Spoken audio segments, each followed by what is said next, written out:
Et si dépenser moins était la clé pour posséder plus, bienvenue dans notre nouvelle série sur le minimalisme financier.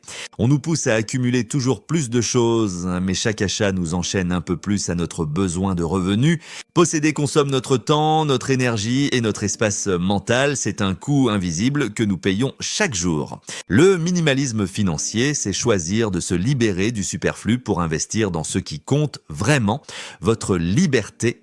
Moins de factures, c'est moins de stress et surtout plus de temps pour vos passions et vos proches. Attaquons le cœur du sujet. Comment savoir si on a vraiment besoin d'un objet ou si c'est juste une envie passagère? Le marketing est conçu pour créer un sentiment d'urgence. On nous fait croire qu'il nous manque quelque chose pour être heureux. Voici une astuce. La règle des 30 jours. Si vous voulez quelque chose, attendez un mois. Souvent, l'envie aura disparu d'elle-même. Un besoin répond à une utilité réelle ou un bonheur profond. Une envie cherche souvent à combler un vide temporaire.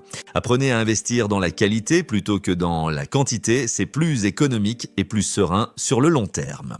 En maîtrisant vos impulsions, vous reprenez le pouvoir sur votre compte en banque et sur votre espace de vie. Découvrons comment rendre le minimalisme sans effort grâce à un allié puissant, l'automatisation.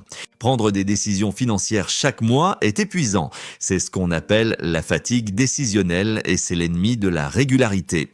Le secret, c'est de se payer en premier. Automatiser un virement vers votre épargne dès que votre salaire arrive, avant même de le voir. Laissez la technologie travailler pour vous. Vos systèmes gèrent le quotidien pendant que vous vous concentrez sur ce qui compte vraiment. L'automatisation crée une croissance silencieuse. Sans y penser, vous construisez votre mur de sécurité et votre future liberté. Réduire vos choix financiers, c'est libérer de l'espace mental pour votre créativité et vos projets de vie. Passons à l'action concrète avec le désencombrement physique de votre environnement. Chaque objet chez vous est une somme d'argent qui dort. Faire le tri, c'est prendre conscience de ce qui a été gaspillé et de ce qui est utile. Vendre ce que vous n'utilisez plus est un excellent moyen de booster votre épargne immédiatement. C'est de l'argent recyclé pour votre liberté. Un espace clair libère l'esprit. Moins de désordre physique, c'est moins de charge mentale et plus de place pour vos nouvelles idées. Appréciez le vide, il n'a pas besoin d'être comblé par de nouveaux achats, c'est l'espace où votre future vie va s'épanouir. Le minimalisme commence souvent par un carton à chaussures. Par quoi allez-vous commencer aujourd'hui? Voyons comment ne plus remplir notre espace inutilement. C'est la consommation intentionnelle. Consommer par habitude est un piège, on achète pour l'excitation, pas pour l'utilité réelle.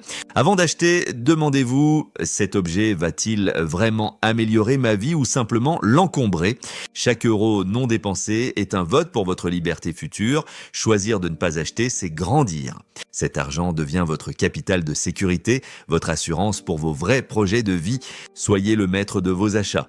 Votre portefeuille et votre esprit vous remercieront chaque jour. Prêt à dépenser mieux?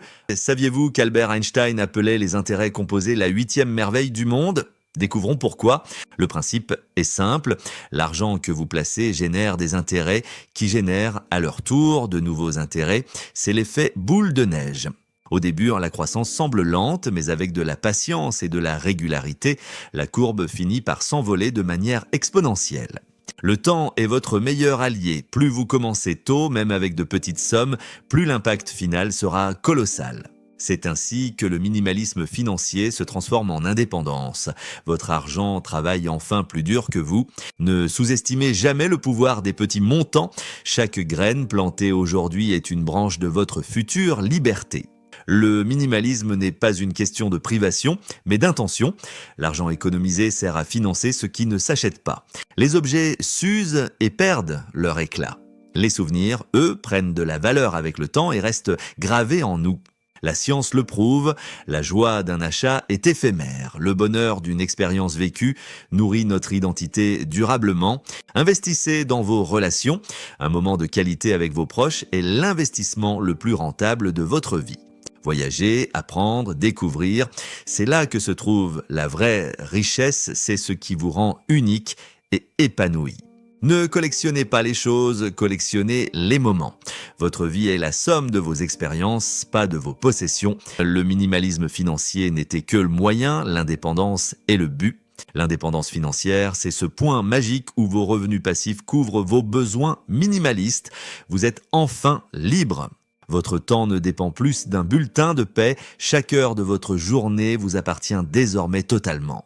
Vous pouvez vous consacrer à ce qui a du sens, aider les autres, créer, voyager ou simplement savourer le silence. C'est la fin du stress financier, une paix profonde qui vous permet de vivre chaque instant avec une intention pure. Le minimalisme est un super pouvoir accessible à tous. Commencez petit, mais commencez aujourd'hui. Votre liberté vous attend. Merci d'avoir suivi ces 8 épisodes. Partagez cette série pour inspirer d'autres personnes. À bientôt pour de nouvelles aventures.